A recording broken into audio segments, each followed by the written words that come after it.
नमस्कार, न्यूज 80 पर स्वागत है आपका। मैं हूं आपके साथ सुहानी मलिक। बुलेटिन की शुरुआत करेंगे, लेकिन उससे पहले एक नजर डाल लेते हैं अब तक की हेडलाइंस पर।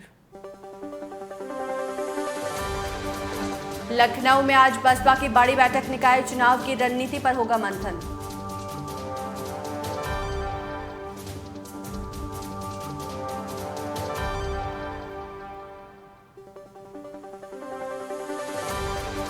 निकाय चुनाव को लेकर जैतने की तैयारी तेज, रालोद की राष्ट्रीय कार्यकारिणी का किया गठन।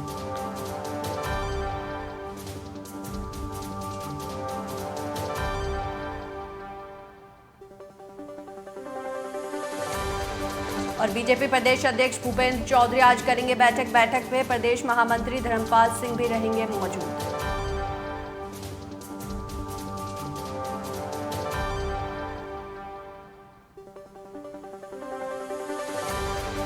अब मुख्तार अंसारी की बढ़ेगी मुश्किलें, 15 अप्रैल को कोर्ट सुनाएगा अपना फैसला।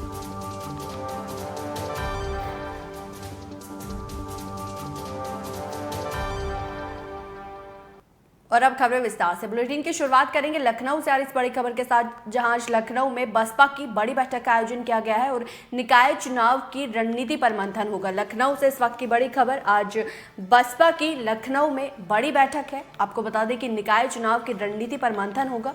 पार्टी की जमीनी स्तर पर तैयारियों को परखने का मकसद रखा गया है, जहां सभी 75 जिलों के जिलाध्यक्ष बैठक में शामिल होंगे। बसपा नेता मायावती के सामने अपने प्रोजेक्शन देंगे। बसपा प्रदेश अध्यक्ष समेत तमाम पदाधिकारी इस बैठक में मौजूद रहेंगे। सभी 75 जिलों के जिलाध्यक्ष भी बैठक में शामिल रहेंगे। बैठक में गांव-गांव चल रहे अभियान की समीक्षा होगी। प्रत्याशी चयन में खास ध्यान दे रही है बसपा, और युवाओं और महिलाओं को लेकर भी अब फोकस जो है बसपा का वो युवाओं और महिलाओं पर है, जहां पदाधिकारियों को भी जरूरी निर्देश मायावती देगी। आपको बता दें कि उमेश पाल अपहरण केस में माफिया अतीक अहमद को उम्र कैद की सजा मिलने के बाद मायावती ने अतीक अहमद की पत्नी शाइस्ता परवीन का टिकट काट दिया। मायावती ने प्रयागराज में मेयर पद के लिए घोषित की गई शाइस्ता की उम्मीदवारी को भी रद्द कर दिया। अब प्रयागराज मेयर सीट के लिए पार्टी की ओर से नया उम्मीदवार घोषित किया जाएगा। शाइस्ता परवीन का टिकट काटे जाने का औपचारिक ऐलान 3 अप्रैल को प्रयागराज में ही किया जाएगा। बसपा सुप्रीमो मायावती ने कर्नाटक विधानसभा का चुनाव अकेले ही अपने बलबूते पर लड़ने का ऐलान किया है। पार्टी का किसी के साथ कोई गठबंधन नहीं होगा, ये मायावती पहले ही साफ कर चुकी है। तो आज लखनऊ में मायावती की बड़ी बैठक का आयोजन है, जिसमें 75 जिलों के सभी पदाधिकारी मौजूद रहेंगे और इस पर निकाय चुनाव की तैयारियों का जायजा यहाँ मायावती लेगी और रणनीति भी तैयार करेंगी।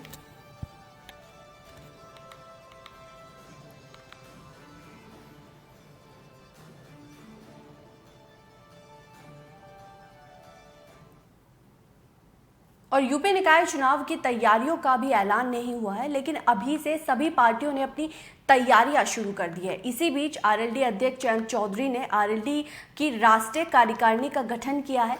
रालोद की राष्ट्रीय कार्यकारिणी में पूर्व विधायक, पूर्व सांसद सहित कई नेताओं को जगह दी गई है। रालोद की नई राष्ट्रीय कार्यकारिणी में राष्ट्रीय उपाध्यक्ष, राष्ट्रीय महासचिव, राष्ट्रीय सचिव और राष्ट्रीय कोषाध्यक्ष बनाए गए हैं। आपको बता दें कि रालोद अध्यक्ष जयंत चौधरी द्वारा जिस राष्ट्रीय कार्यकारिणी का गठन किया गया, उसमें 2 राष्ट्रीय उपाध्यक्ष, 10 राष्ट्रीय महासचिव, 10 राष्ट्रीय महासचिव है और 1 राष्ट्रीय कोषाध्यक्ष और 5 राष्ट्रीय सदस्य बनाए गए हैं। इस लिस्ट के अनुसार पूर्व सांसद शाहिद सिद्दीकी और डॉक्टर यशवीर सिंह को राष्ट्रीय उपाध्यक्ष की जिम्मेदारी दी गई है। इसके साथ ही पूर्व सांसद मुंशीराम और पूर्व सांसद अमीर आलम, पूर्व विधायक राजेंद्र शर्मा को राष्ट्रीय महासचिव की जिम्मेदारी दी गई है। वहीं त्रिलोक त्यागी को राष्ट्रीय महासचिव संगठन बनाया गया है। इसके अलावा गिरीश कुमार चौधरी और मिराजुद्दीन अहमद, अकीरुर रहमान खान, अब्दुल सगीर खान, केपी चौधरी, सुखवीर सिंह गठीना को राष्ट्रीय महासचिव बनाए गए हैं। वहीं पूर्व विधायक ठाकुर तेजपाल सिंह, पूर्व विधायक प्रोफेसर किरणपाल सिंह, महेंद्र प्रताप चौधरी, ओकार सिंह, सुधाकर पांडे, रमा नागर, कुलदीप उज्जवल, राजकुमार सांगवान, प्रबुद्ध कुमार, विजय कुमार श्रीवास्तव को राष्ट्रीय सचिव बनाया गया है। प्रवीण कुमार सिंह को राष्ट्रीय कोषाध्यक्ष की जिम्मेदारी मिली है और तेजपाल सिंह, नरेंद्र सिंह, सुखबीर सिंह चौधरी जो पूर्व विधायक है, सुबेश मिनोचा और मानवीर सिंह को राष्ट्रीय सदस्य की जिम्मेदारी मिली है। हाल ही में यूपी उपचुनाव के ऐलान के बाद आरएलडी प्रमुख जयंत चौधरी ने केंद्रीय मंत्री नितिन गडकरी से भी मुलाकात की थी और इन दोनों की मुलाकात ने यूपी की सियासी हलचलों को तेज कर दिया था। बता दें कि यूपी की स्वार और झांझे विधानसभा सीट पर उपचुनाव भी होना है, तो निकाय चुनाव से पहले अब जयंत चौधरी ने अपनी तैयारी तेज कर दी है और पार्टी को जमीनी स्तर पर भी तैयारी अब उन्होंने तेज की दी है, जिसके लिए उन्होंने राष्ट्रीय कार्यकारिणी का गठन किया है।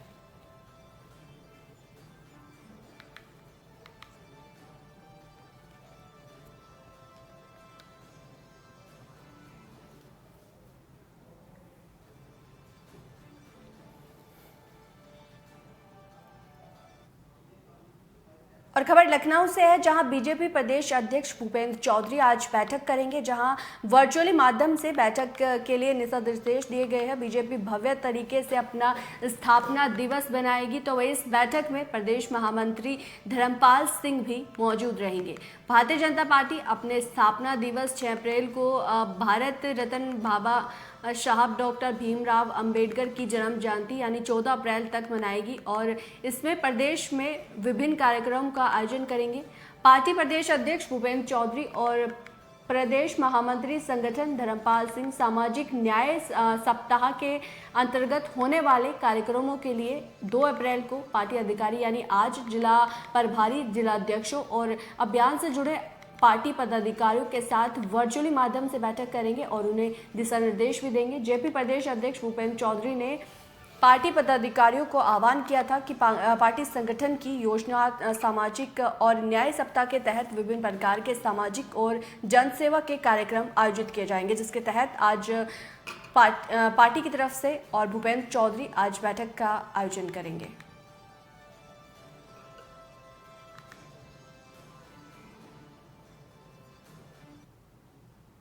और खबर गाजीपुर से है, जहां अब मुख्तार अंसारी की मुश्किलें बढ़ेगी। आपको बता कि गाजीपुर एमपी एमएलए कोर्ट ने सुनवाई पूरी कर ली है और अब 15 अप्रैल को इस केस में फैसला सुनाया जाएगा। आपको बता दें कि कृष्णानंद राय मामले में उनके खिलाफ मुकदमा दर्ज हुआ था, जिसको लेकर एमपी एमएलए कोर्ट में सुनवाई हो चुकी है और अब 15 अप्रैल को कोर्ट अपना फैसला सुनाएगा। बीजेपी विधायक कृष्णानंद राय मामले में गैंगस्टर एक्ट के तहत अफजाल अंसारी, उनके भाई माफिया डॉन मुख्तार अंसारी और बहनोई एजाजुल हक पर मुकदमा दर्ज किया गया था। मामले में गाजीपुर एमपी एमएलए कोर्ट ने सुनवाई पूरी कर ली है और 15 अप्रैल को इस मामले में अब फैसला सुनाया जाएगा। वकील साहब, आज जो है सांसद अफजाल अंसारी की गाजीपुर कोर्ट में पेशी थी, क्या मामला था और क्या हुआ है? सन 2005 में कृष्णानंद राय विधायक की हत्या के बाद 2007 में अफजाल अंसारी के ऊपर कृष्णानंद राय की हत्या के मामले को लेते हुए गैंगस्टर का मुकदमा पंजीकृत किया गया तथा मुख्तार अंसारी के ऊपर कृष्णानंद राय के साथ साथ बनारस में नंद किशोर रुंगटा के अपहरण और उनकी हत्या के मामले को गैंग चार्ट में दर्शाते हुए गैंगस्टर का मुकदमा पंजीकृत किया गया। उसकी बहस कल भी हुई थी और शेष बहस जो बाकी थी आज की गई, बहस पूरी हो गई। और खबर जालौन से है, जहां कांग्रेस पार्टी कोंचनगर इकाई ने 5 पर्सनों को लेकर महामहिम राष्ट्रपति भारत सरकार को संबोधित एक ज्ञापन उप जिलाधिकारी को दिया है और ज्ञापन सौंपते हुए बताया कि बीते दिनों लोकसभा की कार्रवाई के दौरान राहुल गांधी द्वारा भारत के प्रधानमंत्री नरेंद्र मोदी से देश के प्रमुख गौतम अडानी के संबंध में प्रश्न पूछे गए थे और इसी को लेकर उन्होंने ये ज्ञापन सौंपा है।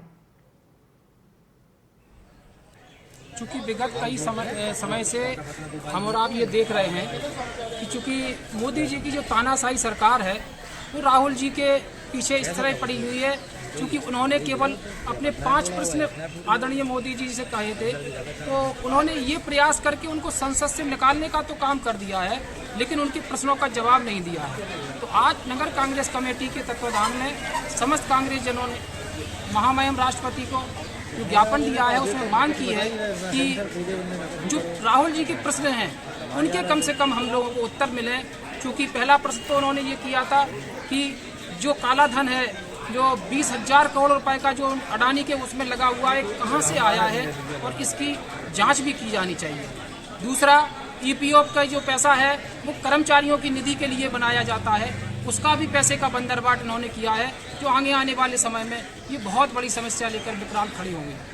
तीसरी चीज़, आज देश में जिस तरीके की अडानी को इन्होंने जो बढ़ावा दिया है, वो केवल इतना बता दें कि इनसे उनके संबंध कब से हैं और इनके साथ इन्होंने विदेशी जो यात्राएं की हैं वो कब की हैं। तो ये कुछ बिंदुओं को लेकर हम सभी ने मांग की है। और जो ठेका इन्होंने जो दिलाने का जो काम किया है आदरणीय प्रधानमंत्री पे, ये भी हम लोगों का आरोप है। और उत्तर प्रदेश के जनपद संभल में थाना असमौली के शाहपुर कला गांव में एक दिन पहले नवजात की बीमारी के साथ मौत हो गई थी और उसको कब्रिस्तान में दफन किया गया था। कब्र खुद ही पड़ी और आसपास हड़कंप मच गया। तो वहीं जब बच्चे को तलाश किया गया तो बच्चे की गर्दन में रस्सी बंधी थी और पेड़ पर नवजात का शव लटका हुआ मिला, जिसके बाद पुलिस को सूचना की गई और पुलिस अब मामले की जांच पड़ताल में जुटी है। क्या नाम है आपका? जी नशीब। आपके पिता का नाम क्या? जी मुर्तज़ा। रहने वाले कहाँ के हो? जी यहीं शहबाजपुर। ये क्या मामला है यहाँ पर कब्रिस्तान में? जी हम नमाज़ पढ़ कर आए थे, हमने देखा तो एक छोटा रास्ते में पड़ा था। अच्छा, जो हमने कल कवर में गाड़ा था थकते लगाकर, तो हमें ऐसा साथ हुआ कि शायद इसमें से निकली हुई कवर भी पतली बना रखी थी। आपके कल कोई आपके यहाँ कोई बच्ची पैदा हुई थी कल या परसों? जी परसों में पैदा हुई थी, कल हमने सुबह 9 बजे दफन किया। तो कल वो परसों खत्म हो गई थी, कल खत्म हुई थी? वो रात में ख़त्म हो गई थी। अच्छा, खत्म हो गई थी। हाँ। तो उनका दफन करने के लिए आए थे आप? हम दफन करने के लिए आए थे। अच्छा, तो आज क्या हुआ फिर? आज हम नमाज़ पढ़कर आए देखने के लिए, दोबारा दुआ मांगने के लिए कबर पे उनकी? कवर पे तो हमें खूटा पड़ा हुआ दिखाई दिया बाहर रास्ते में। फिर उसके बाद में? उसके बाद हमने 2-4 लोगों को बुलाया मोहल्ले से बुलाने के बाद में उसको कबर को देखा। कबर से बच्ची का सब गायब दिखाई हाँ, जब दिया उसको आपको? खोल के देखा गया तो उसमें सब नहीं है। फिर कहाँ देखा आपने? इधर फिर उधर? हमने ये पूरे एरिया में, पूरे कब्रिस्तानों में चेक किया, देखा तो कहीं पर कफन मिला और कहीं एक पेड़ पर बच्ची पड़ी हुई है। अच्छा, फिर तो ये बच्ची के सबके साथ कुछ नुकसान वगैरह? जी हमने अभी देखा नहीं है, पुलिस आएगी वही देखेगी। अब कहाँ पर है सब उसका? वो पेड़ पे ही है फिलहाल। पेड़ पे लटका हुआ है? जी हाँ, और उसके गले में रस्सी बंधी हुई है। अच्छा, क्या हो सकता है इसमें? क्या कारण हो सकता है? ये क्या मान के चल रहे हैं आप लोग? किसी चीज़ की शंका? कि ये वैसे किसी जानवर का तो काम है नहीं, ये इंसान का ही काम है। हमारे मोहल्ले का ये दूसरा केस है 6 महीने के अंदर अंदर। क्या इससे पहले भी कभी यहाँ पर ये ऐसा कोई काम हुआ था? जी कभी नहीं हुआ, सिर्फ 2 केस हुए हैं। एक लगभग 6 महीने पहले हुआ था, वो भी लेडीज़ का ही हुआ था। अच्छा, और ये भी हमारी बच्ची है 2 दिन की। अच्छा। ये और कवर के हालात जो है बहुत ख़राब थे, इधर उधर बिखरी हुई थी कवर। तो हमें शक हुआ, हमने कुछ लोगों को बुलाया, गांव के ही मोहल्ले के लोगों को, और फिर वो कवर को खोल कर देखा हमने तो कवर में बच्चा नहीं था। जब बच्चा नहीं था तो पूरे गांव में हड़कंप मच गया एकदम, बहुत सारी भीड़ हो गई। फिर देखा तो कुछ 2-3 जो टुकड़े उसके कफन के थे बच्चे के, वो हमें बहुत दूर जाकर मिले। अच्छा, देखने के बाद सब अलग थे। फिर हमने बच्ची को भी ढूंढ देखा लेकिन बच्ची नहीं मिली। अचानक किसी आदमी की एकदम निगाह गई, पेड़ के ऊपर रखी हुई देखी गई। ये पेड़ किस चीज़ का था? पेड़ पिलखन का था। और बच्ची के गले में रस्सी बंधी हुई थी। लगभग कितनी ऊंचाई पे बच्ची थी? लगभग 10 फीट है जी। यही पेड़ है जिस पर रखी हुई। क्या आशंका लग रही है आपको? जी आशंका तो यही लग रही है कि ये किसी वैसे उसका तो काम नहीं है, ये आदमी का ही काम है किसी का। लेकिन जिसने भी ये किया है बहुत गलत किया है। हम तो ये चाहते हैं भाई इसकी जांच पड़ताल होनी चाहिए। ऐसे 2 केस हो गए हमारे यहाँ पर। ऐसी पहले घटना भी एक केस हो चुका ऐसी है। घटना एक पहले भी सुनने के लिए आई थी कि किसी कबर के साथ भी छेड़छाड़ हुई है। जी क्या है उसका पूरा मामला? कोई जांच हुई आज तक उसकी? जी नहीं, उसमें तो ऐसे ही किसी ने देख लिया था तो वो कपड़ा बाहर पड़ा था, तो कपड़ा रखने के बाद में कबर बंद कर दी गई थी। लेकिन आज जो हड़कंप मचा वो इस वजह से मचा कि बच्ची कबर के अंदर ही नहीं थी। 2 दिन की बच्ची है वो।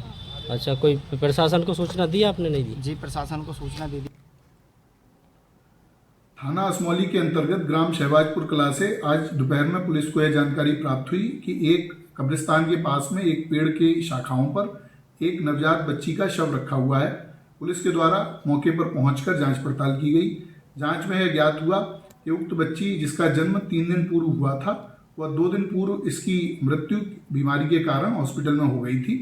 डॉक्टर के द्वारा इसे मृत घोषित किया गया था तथा उसके पश्चात इसके परिजनों के द्वारा कब्रिस्तान में इसको दफन कर दिया गया था, जहां से किसी शरारती तत्व अथवा किसी जंगली जानवर के द्वारा इसके शव को निकालकर और पेड़ के पास में डाला गया। पुलिस के द्वारा शव को कब्जे में लेकर उसको पीएम के लिए भेज दिया गया है। और खबर काशगंज से है, जहां काशगंज में आर्मी सेना के ट्रक ने बाइक सवार मां बेटे को रौंद दिया, जिसमें मां की जिला अस्पताल में मौत हो गई, जबकि बेटा जिंदगी और मौत के बीच जूझ रहा है। फिलहाल पुलिस ने ट्रक को अपनी हिरासत में ले लिया है।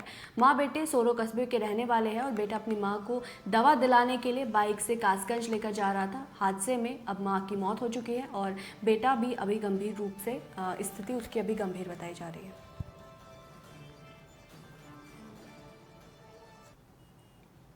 नोडल बस स्टैंड पे एक्सीडेंट हुआ है इलेक्ट्रिक गाड़ी से, किस तरह की हालत है, क्या कुछ कहना है? उसमें हमारे पास एक महिला है अंगूरी देवी, जिनको मृत अवस्था में लाया गया है, क्योंकि यहाँ अस्पताल पहुँचने से पहले ही मृत हो चुकी हैं।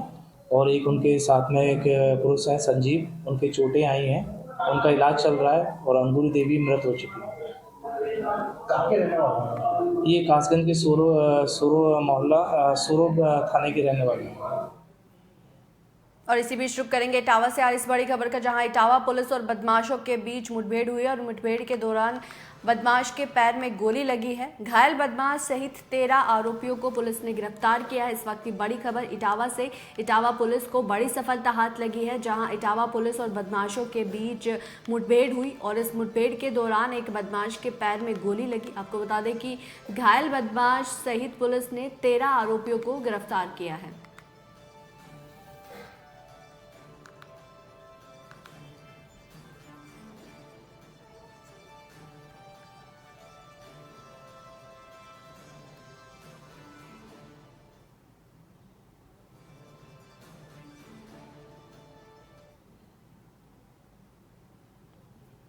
और खबर मध्य प्रदेश से है, जहां मध्य प्रदेश के विदिशा में कांग्रेस ने प्रेस वार्ता करते हुए ब्लॉक कांग्रेस रघुवीर सिंह बघेल और पूर्व ब्लॉक अध्यक्ष जडेल सिंह द्वारा प्रेस वार्ता की गई, जिसमें केंद्र सरकार के खिलाफ राहुल गांधी की सदस्यता जाने पर मोदी सरकार को आड़े हाथों लेते हुए कहा कि राहुल गांधी के साथ गलत हुआ है, हम उनका विरोध करते हैं। वंचित रखा और न्याय प्रक्रिया में षड्यंत्र के तहत उन्हें अधिक से अधिक 2 वर्ष की सजा दी गई, जबकि ये न्याय के इतिहास में पहली बार देश की आज़ादी के बाद पहला मौका है जहां ऐसे छोटे अपराध के लिए और उनको 2 वर्ष की सजा इसलिए दी गई थी कि वो लोकसभा की सदस्यता से वंचित हो जाएं। ये तो क्या न्यायपालिका, मतलब समझ में ये नहीं आता कि भाई न्यायपालिका ने जो सजा दी है क्या वो न्याय सम्मत नहीं है, क्या विधि के अनुसार नहीं है? हम न्यायपालिका का सम्मान करते हैं, माननीय न्यायालय का भी सम्मान करते हैं, किंतु उसके पीछे जो भारतीय जनता पार्टी के लोग खेल खेल रहे थे वो सबको मालूम है, पूरी दुनिया को मालूम है, हिंदुस्तान नहीं पूरी दुनिया को मालूम है कि ये क्या षड्यंत्र था। तो न्यायपालिका क्या बीजेपी से चला रही है? नहीं, ये तो मैं नहीं कह सकता, किंतु इतना जरूर है कि कुछ ना कुछ षड्यंत्र जरूर है। आप स्वयं वकील हैं, आप ये कह रहे हैं कि ये केंद्र सरकार के द्वारा किया जा रहा है, जबकि ये अदालत का निर्णय है, फिर आप केंद्र को दोषी क्यों ठहरा रहे हैं? देखिए, इस मामले में मैं आपको स्पष्ट कर दूं, आदरणीय 13 अप्रैल 2019 को आदरणीय राहुल गांधी जी ने कर्नाटक में भाषण दिया। 16 अप्रैल 2019 को उनके खिलाफ में शिकायत दर्ज की गई, जबकि उनका भाषण जो था वो कर्नाटक कोलार का था और जो शिकायत दर्ज गई वो गुजरात में कराई गई, जबकि वो न्यायालय के क्षेत्र अधिकार में नहीं आता था। आदरणीय इसके अलावा उस केस को हाई कोर्ट से स्टे लगवा दी गई। जब 7 फरवरी को आदरणीय राहुल जी ने भाषण दिया तो 16 को उसको हाई कोर्ट से विड्रा करा लिया गया। 16 के बाद में जब यहाँ पे सुनवाई के लिए वो आया, 27 फरवरी को सुनवाई हुई और 23 मार्च को उसका रिजल्ट आ गया। ओनली 1 महीना नहीं हो पाया सुनवाई के लिए। इसमें क्या है? और एक और मैं आपको बता देना चाहता हूँ, द्वेष भावना के अनुसार अगर कोई आदमी किसी की मानहानि करता है तो वो मानहानि होती है। एक तो अधिकार क्षेत्र में ही नहीं था वो न्यायालय के में। दूसरी बात आपको मैं बता रहा हूँ कि जो शिकायत करता था वहाँ पे जो पुण्येश मोदी विधायक थे, उनको वो अधिकार ही नहीं बनता था, क्योंकि उन्होंने किसी जाति विशेष का अपमान नहीं किया। उन्होंने ये कहा है कि सरनेम जिनके आगे मोदी है वही चोर क्यों है। नीरव मोदी, ललित मोदी और प्रधानमंत्री नरेंद्र मोदी के मामले में उन्होंने सत्य कहे थे, जबकि किसी जाति विशेष के मामले में उन्होंने किसी वर्ग को अपमानित नहीं किया। अध्यक्ष साहब, अगर विधि सम्मत नहीं था तो फिर न्यायपालिका ने उस मामले को रिजेक्ट क्यों नहीं किया? यही तो दुर्भाग्यपूर्ण है। ये ऊपर की कोर्ट में जाएंगे, वहाँ दूध का दूध पानी का पानी हो जाएगा और आप देखना ऊपर की कोर्ट में ये बिल्कुल टेकना नहीं। तो न्यायपालिका से क्या कहना चाहते हैं? ये न्यायपालिका भी बिल्कुल जांच का विषय है। या अगर ऐसा क्यों है कि जो शिकायत करता है वो ही तो। और खबर बागपत से है, जहां स्कूल में 3 महिला टीचर को बंधक बनाने का मामला सामने आया है और महिला टीचर को बंधक बनाने का वीडियो अब तेजी के साथ वायरल हो रहा है। कार्यालय में बंद कर इंचार्ज ने ताला जड़ दिया, तो वहीं महिला टीचर ने अंदर से वीडियो बनाकर ये वायरल किया है। इस वक्त की बड़ी खबर बागपत से, जहां स्कूल में 3 महिला टीचर को बंधक बनाया गया है और महिला टीचर को बंधक बनाने का वीडियो अब तेजी के साथ वायरल हो रहा है। जहां कार्यालय में इंचार्ज ने बंद करके उसमें ताला जड़ दिया, जिसके बाद महिला टीचरों ने अंदर से ही वीडियो बनाकर वायरल किया। इस वक्त की बड़ी खबर बागपत से।